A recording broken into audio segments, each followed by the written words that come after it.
Hello everyone, myself Prithviraj Tamve, the coordinator of Page Portal from second year Civil Engineering. Today we are here to conduct TPO's second activity, that is pre-topic talk. Now I am here with team civilians to conduct this activity. First of all, I call the name of members of the group and then they will talk on their respective topic about 2 minutes. So let's start with leader Sai.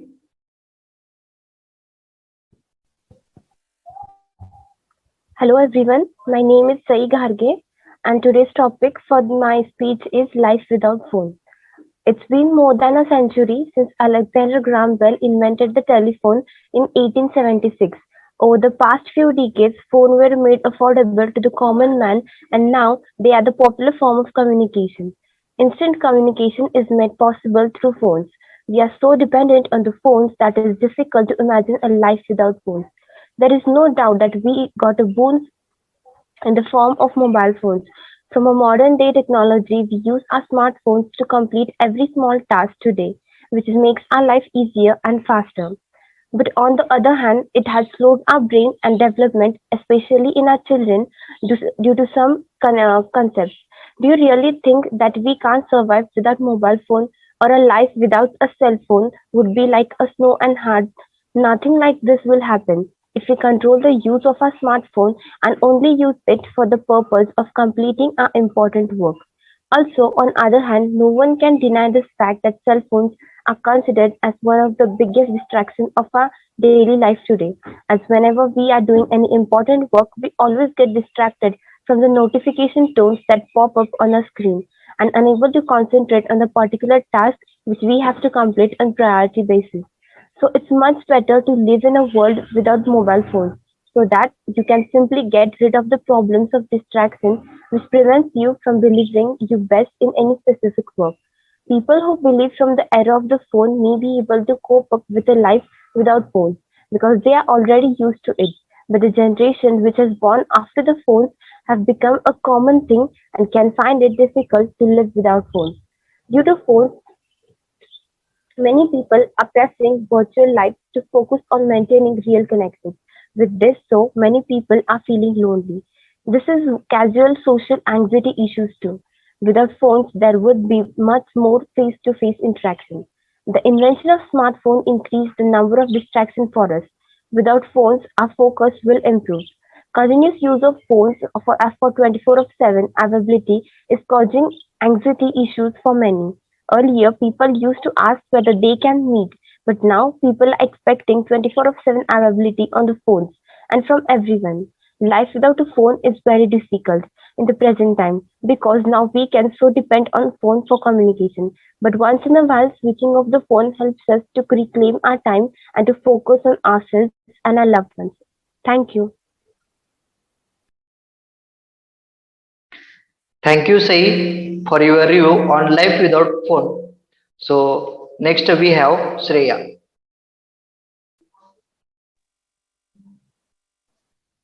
Hello everyone, I am Shriya and I stand before you to present an insightful and informative speech on digital privacy. The concept of digital privacy can best be described as the protection of the information of private citizens who use digital mediums. However, when people speak about digital privacy, they often are referring to it in terms of its relation to internet usage. Digital privacy centers on the fact using digital mediums to conduct affairs where personal or professional can leave digital footprints. For example, many internet users don't realize that information about them and their internet usage habits are constantly being logged and stored. A computer's internet protocol IP address can be traced back to specific user, and as such his website viewing habits can be monitored. Information such as the date and time of his searches, what browser he used to access a website, and even how long he viewed a website can be retained on search engine servers. Servers can vary in the length of time they store this information before deleting it. I also want to tell you all about why digital privacy is important. Yes, staying safe online can help protect you and your loved ones, identity, and personal information from risks like theft. Don't share our personal information to others. Thank you. Thank you, Shreya, for your review on digital privacy. Next, we have Shravani. Hello everyone, my name is Rami and today's topic is generation gap. With the help of the speech on generation gap, I would like to draw attention to an important phenomena generation gap. Generation gap means different persons taking birth in different time periods. Also, we can understand it as to how one generation varies from other. Since the time is changing, human beings also evolve and become more advanced and developed than the earlier one. This is what has created the generation gap. Well, this gap is very natural to exist, but it is friendly or creating worries in the parent or children relationship today. Unfortunately, it has been seen to have an adverse effect on the relations between the kids and the parents. The two generations have conflicts in opinions, ideologies, traditions, and customs. While the former have traditional ways of thinking, the latter refuses to accept it. Thus, it is very important to bridge this gap to develop a strong bond of love and happiness in family. Only by bridging this gap we can cherish the beautiful relation gifted by God to us. As time has evolved, the youth has also developed modern ways of thinking and living.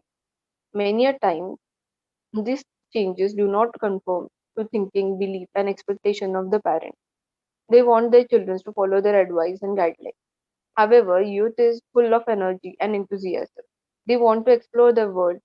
They develop a judgmental attitude. Although they are thought to be believe in some things, yet they refuse. They are ready to accept anything only on the basis of rational and logic behind it. The ideas differ, and so the conflicts arise. Children feel that their parents don't understand them. These factors cause strain in the parent child relationship. The generation gap is an issue that can be resolved smoothly if both generations try to understand each other's views and opinions. Parents should try to maintain a friendly attitude with their children. They must appreciate their initiative ideas. Also, the children should share some time with their parents. Moreover, they should communicate their ideas, and parents should take time to communicate with them. We can fill the gap between the two generations, acceptance and understanding, communication with their children. Moreover, they must acknowledge when the child's effort to explore his or her identity. The child should also trust his parents and discuss the problems faced in the process. The parents must listen to them, understand their ways of thinking, and provide valuable assistance. The child also has to understand that his parents will always advise him for good. If this kind of mutual trust, understanding, and acceptance are established between both the parties, we can cope with the generation gap very effectively. Thank you.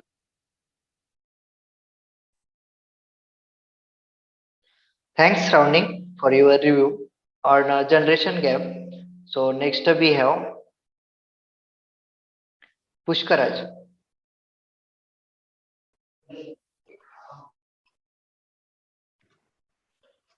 Good evening, everyone. Every issue we debate on has its own pros and cons. So, as this topic, city versus village.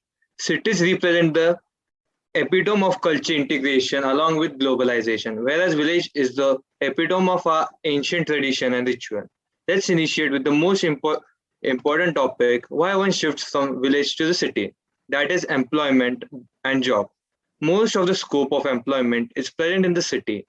There are small commercial companies and trading organizations as well to give you a job, which is not possible in a village. Now, as education is one of the most important bottom line to the employment, let's have some discussion regarding it. Education. While discussing about the advantages and disadvantages, education aspect cannot be less emphasized. In cities, there are arrangements for quality higher education due to the presence of big colleges and universities. The scope of first class knowledge is more feasible there. You can avail of both private and government schools and colleges for the study. In villages, there are mostly government schools with no option for college. The quality of education suffers, options are limited, etc. Then education leads to change in one's lifestyle. By increasing the standard of living, we increase the cost of it. The social life of one of most people in cities are restricted to the virtual world or social networking sites. People hardly have any time themselves in the city. Parties, occasions, and holidays are the only events where people get to meet their loved ones and relatives. On the flip side, people in villages come in contact and hence talk to each other directly. No one can remain a stranger in the village due to the constant communication and interaction with small population. Now let's get down to some entertainment business. For entertainment purpose also, there are plenty of alternatives to choose from the amusement parks, restaurants, pubs, clubs, and movie theaters, etc. People of the village meet in the evening and discuss their social life and important matters. Walking in the green fields with loved ones, showers in the heavy rain, eating fruits directly from the trees, and socializing with fellow villagers are the different forms of entertainment in the village. Entertainment reminds me of the ambience. Villages serve as a hub for inspiration for simple living in the lap of nature. The ambience of the village gives a soothing effect to your busy life daily. It also offers peace to the sense and picturesque view that are too far from all the dirt and dust. There is completely free from any harmful emission and pollution. On the other hand, the cities are polluted, noisy, and crowded. People hustle over speed of internet and small things rather than enjoying their lives. At the end of the day, we all get hungry. Food also differs in these two regions. City dwellers tend to opt for less healthy but quick to prepare food. That is why there are innumerable food joints, dining places, and takeaways in the city. On the other hand, village believe in homemade food by using homemade raw material, which is actually very healthy for one's life. There are many more points to discuss, but for now, I just got these many. Thank you. Thanks, Pushkaraj, for your review on city versus village. Next, we have Omkar. Good evening to all. My name is Omkar Deshmukh, and today I am talking about the internet. We all know that the internet is very important tool in today's era. The internet is a word known by every human being across the world. It is the most used thing into the modern period. Internet stands for the interconnected network, and it is the network system that connect the computers worldwide. The internet has countless advantages for us, and one of them is the communication. The communication is the one of the people can get connected to each other through many online platforms. It is takes second to send any information or a text or a photo to anyone to anywhere across the world. For the education purpose, the internet plays very important role. For the student, it becomes too easy to learn the new things, and for a kids to educated to us.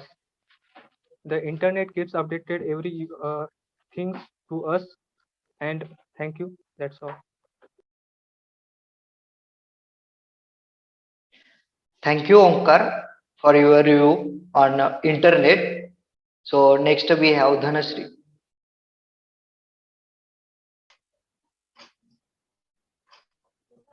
Hello everyone, myself Dhanashri Thambre. My topic is women empowerment.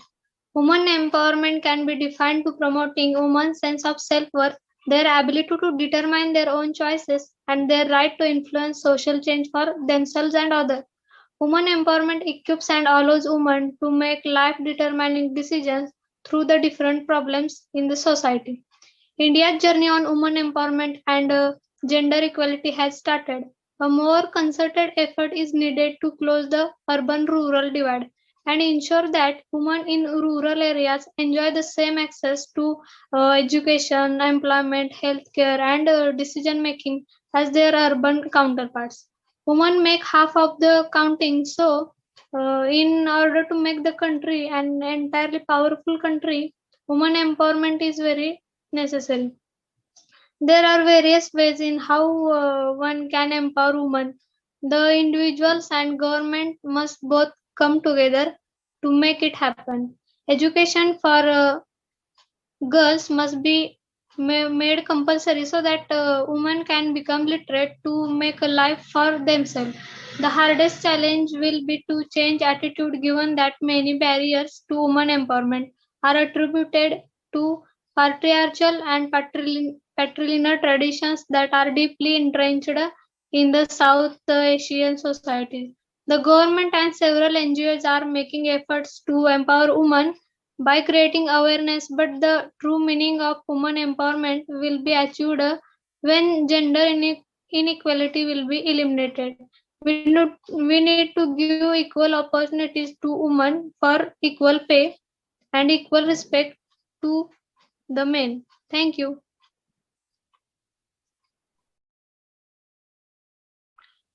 Thank you, Dhanasri, for your review on women empowerment. So next we have Prasad.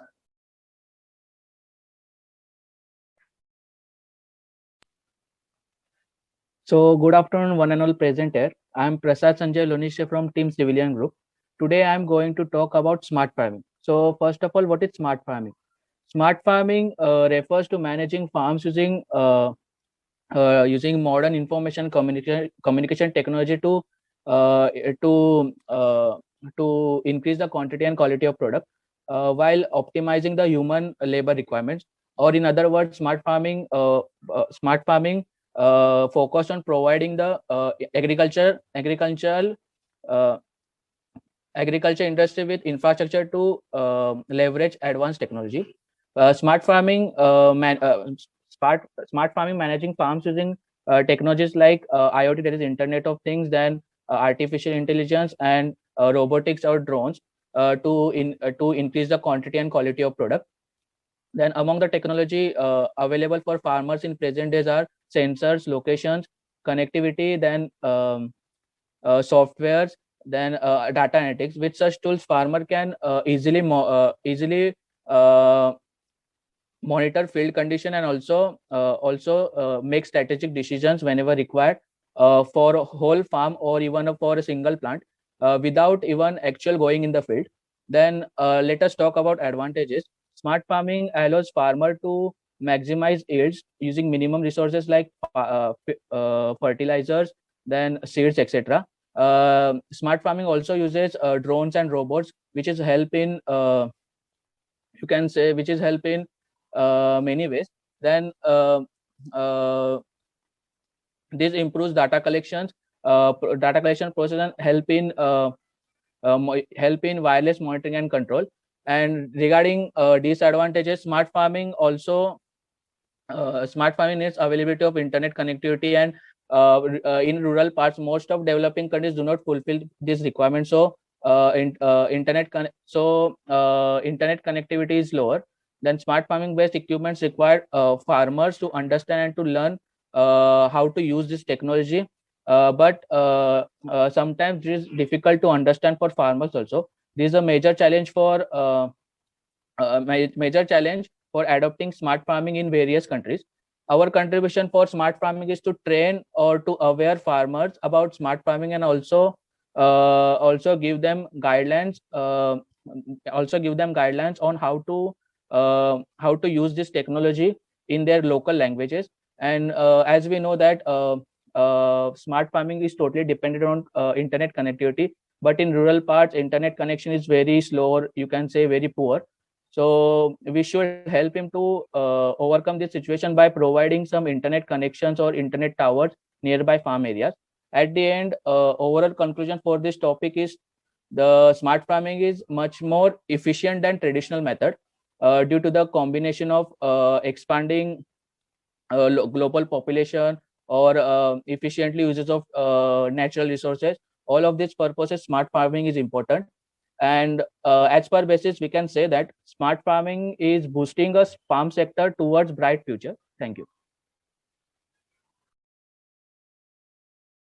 Thanks, Prasad, for your review on smart farming.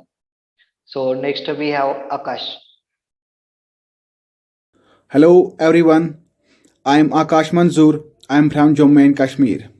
Today, I'm here to represent my views about very fascinating topic, plastic pollution. As we all know, the pollution of plastic is increasing day by day.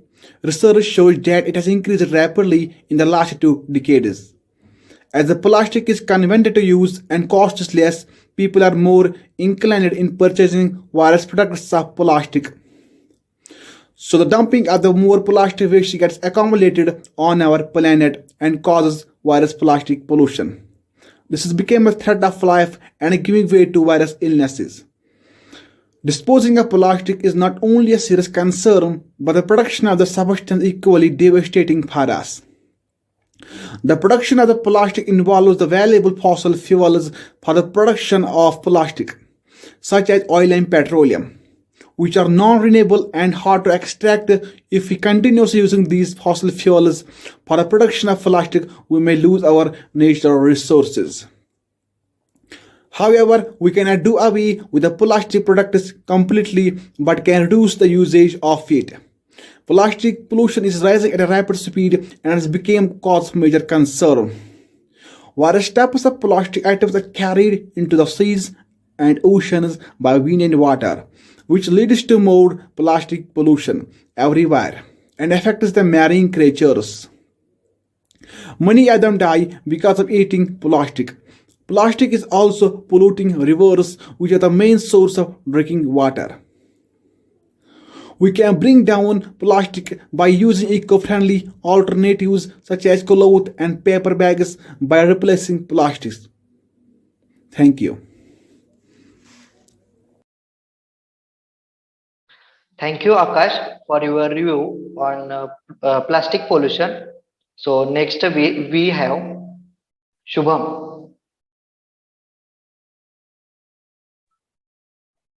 Hi friends, my name is Shubham Shinde. Today I will share some information about e-waste management. Electronic equipment is essential part of our daily life.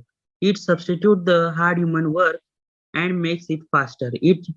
The problem of e-waste threatens the future environment of the modern societies.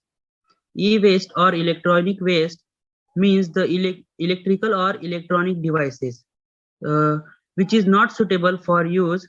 Electronic devices such as mobile phones, computers, televisions consist of a hazardous material which pollute the environment and impact on human health.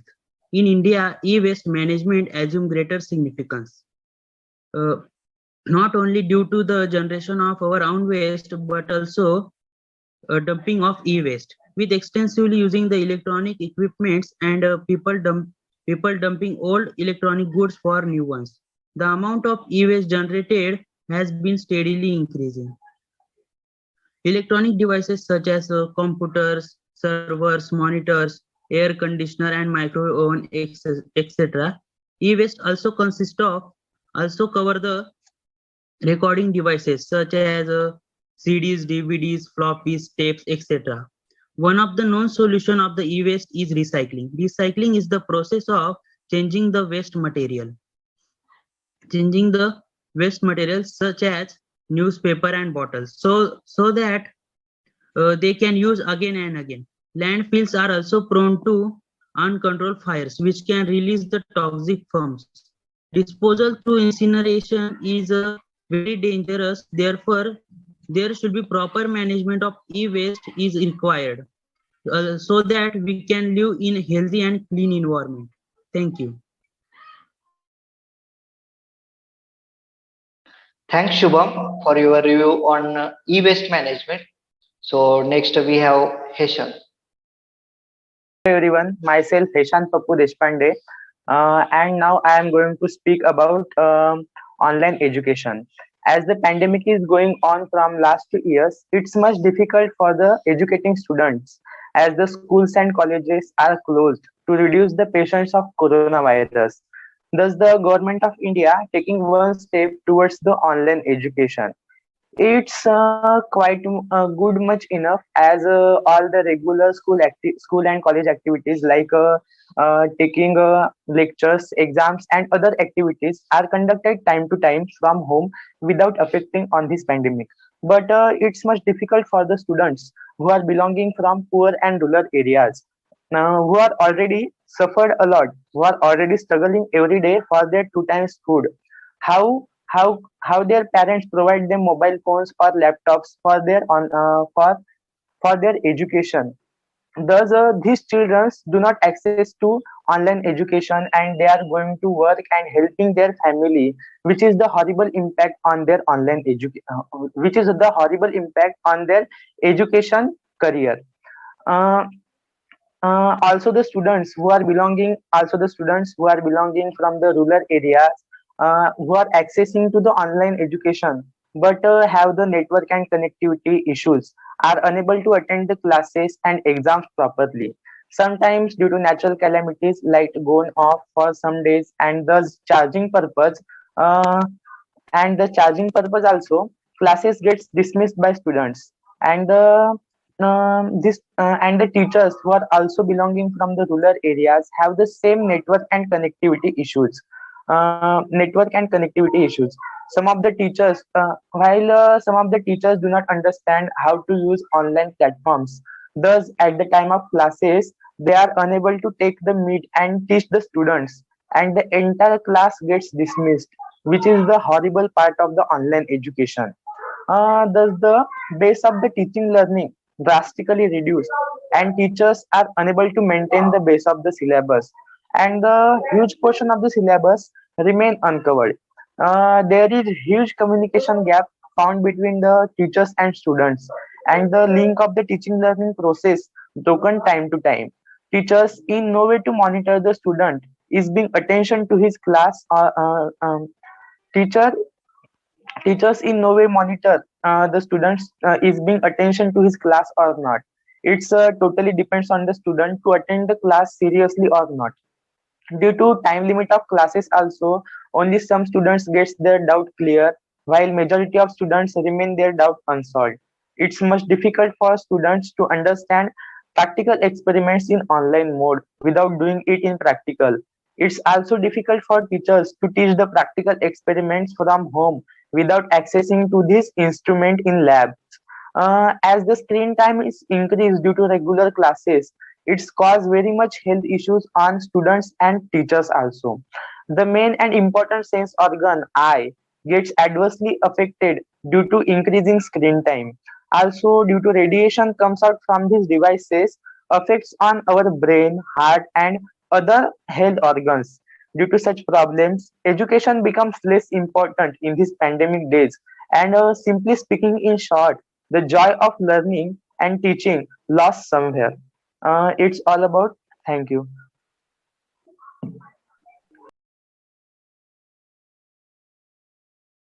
In this COVID situation, online education solved our many problems. So thank you, Heshan, for your view on online education. So here the page portal second activity, that is pre-topic talk, is ended for team civilians. Thank you guys for your attention.